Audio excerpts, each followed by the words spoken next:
នៅព្រឹកថ្ងៃអាទិត្យទី30ខែវិច្ឆិកានេះក្រសួងការពារជាតិកម្ពុជាបានចេញមុខបកបញ្ជាក់អំពីហេតុការណ៍ដែលបរិសុទ្ធជនជាតិចិនម្នាក់បានជន់មីននៅតំបន់ព្រំដែនកម្ពុជាថៃ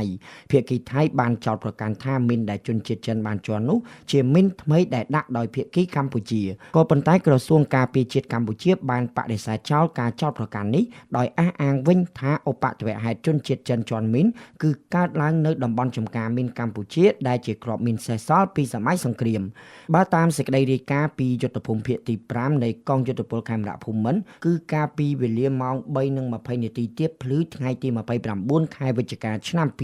2025កងការពីព្រំដែនលេខ503របស់កម្ពុជាដែលឈរជើងនៅក្នុងភូមិសាស្ត្រភូមិជោគជ័យឃុំអូ3ជាន់ស្រុកអូជ្រៅខេត្តបន្ទាយមានជ័យបានឮសំឡេងផ្ទុះគ្រាប់មីនចំនួន1គ្រាប់ក្រសួងការពារជាតិកម្ពុជាបានឲ្យដឹងថាតាមការពិនិត្យជាក់ស្ដែងឧបទ្ទវហេតុខាងលើបានកើតឡើងនៅក្នុងតំបន់ចំការមីនរបស់កម្ពុជាដែលមានគ្រាប់មីនចាស់មិនទាន់ផ្ទុះដែលជាសំណល់ពីសម័យសង្គ្រាមជាយូរឆ្នាំមកហើយក្រសួងការពារជាតិកម្ពុជាបានពន្យល់បន្ថែមថាជនជាតិចិនដែលជន់មីនកាលពីម្សិលមិញមានឈ្មោះថាស៊ីជីងអ៊ុយត្រូវក្រសួងមហាផ្ទៃបញ្ជាក់ថាពុំមានឈ្មោះក្នុងប្រព័ន្ធទិន្នន័យកត់ត្រាអ្នកដំណើរចេញចូលប្រទេសកម្ពុជាឡើយក្នុងន័យនេះក្រសួងការពារជាតិកម្ពុជាបានច្រានចោលការចោទប្រកាន់របស់ភាគីថៃដែលថាមីនដែលផ្ទុះនោះជាមីនថ្មីដែលកម្ពុជាបានដាក់យោងតាមសារព័ត៌មានអាមេរិក AP បរិសុទ្ធដែលជាជនជាតិចិនក្នុងឧបទ្ទវហេតុជន់មីនកាលពីថ្ងៃសៅរ៍បានព្យាយាមឆ្លងដែនចេញពីកម្ពុជាចូលទឹកដីថៃដោយខុសច្បាប់អ្នកនាំពាក្យកងទ័ពជើងគោកថៃឧត្តមសេនីយ៍ឯកវិនថៃសុវ៉ារី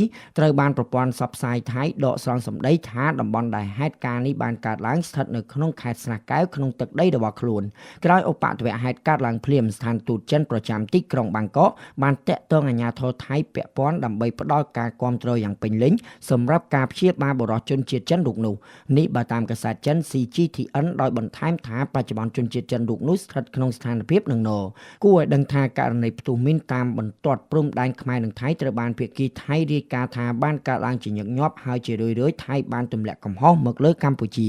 តួយ៉ាងកាលពីថ្ងៃទី10វិច្ឆិកាភាគីថៃបានអះអាងថាទាហានរបស់ខ្លួនពីររូបបានជន់មីនផ្ទុះនៅខេត្តស៊ីសាកេតជាប់នឹងព្រំដែនខេត្តព្រះវិហាររបស់កម្ពុជាតាមសេចក្តីរាយការណ៍របស់កាសែតក្នុងស្រុកថៃមានទាហានម្នាក់បានដាច់ជើងនិងម្នាក់ទៀតរងរបួសធ្ងន់ក្នុងហេតុការណ៍នេះកងទ័ពជើងគោកថៃបានចោទភាគីកម្ពុជាជាថ្មីម្ដងទៀតថាជាអ្នកលួចបង្កប់មីនថ្មីតាមបណ្ដោយព្រំដែនតែភាគីកម្ពុជាបានទាត់ចោលការចោទប្រកាន់នេះនិងថាកម្ពុជាបានគោរពតាមយ៉ាងខ្ជាប់ខ្ជួននៅខ្លឹមសារនៃអនុសញ្ញាក្រុងអូតាវ៉ាដែលហាមឃាត់ការប្រើប្រាស់មីនប្រឆាំងមនុស្ស